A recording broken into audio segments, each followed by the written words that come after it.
But this is a reflective question for you to actually notice the gap between your present and when was the last time you actually let your talented self come out and create something or just do something that brings you joy, that does not have any outcomes, that does not have any deliverables or KPIs, that does not have any measuring points to hit, where you just let time flow. You let your inner child be happy, where you allow yourself to flow and do something creative. For me, it's been long. And I also want you to let me know in the comments, what are all the hobbies that you can think of that you were good at as a kid? Or even, you know how that thing is going on around, jack of all trades, master of none? It's fine. List down all the trades, all the things that you used to just enjoy doing as a kid. You may not have been very good at it, but it brought you joy. It could be if you sang for a whole month at a tone-deaf note, it's fine. But what are these creative hobbies that you used to indulge yourself in when you were a kid? And how many of those are remaining now that you actively practice?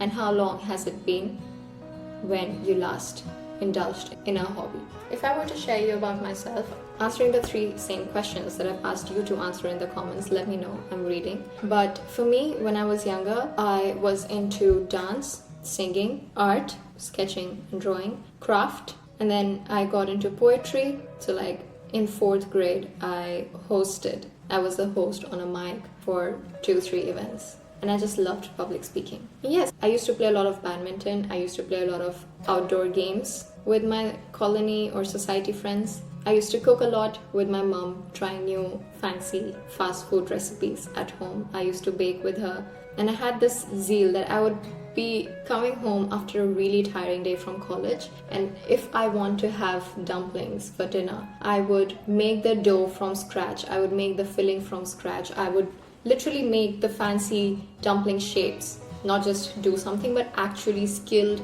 dumpling shapes.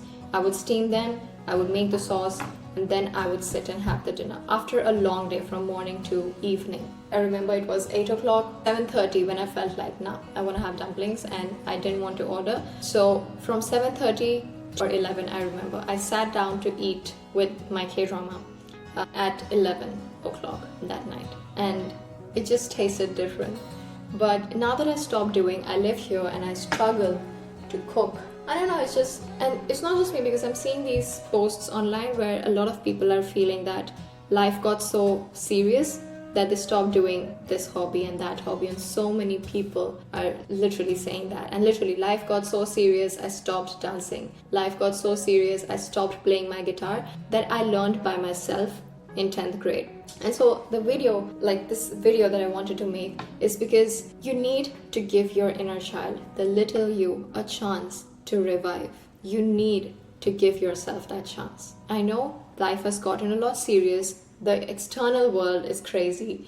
And you know, with the rise of AI, and our entire home feed is full of this content that literally rings this bell of urgency in your head, that there's this skill to learn, there's that skill to learn, they are making so much money, this 19-year-old guy is a millionaire and he's teaching you about manifestation and spirituality, and then time management, and build these systems, and the business, one-person business, and AI to learn. There is so much noise that you will always be in this hamster wheel, trying to learn new things, trying to watch more self-help videos, trying to just catch up. And the thing is that you need to give yourself time to cut out all of that noise and just sit with your hobby, one or the other, and just let time flow, because you deserve that. You have been running and running for long enough now. I'm not saying that you don't have to anymore, because we have to keep going till we hit our goal, until we reach our destination.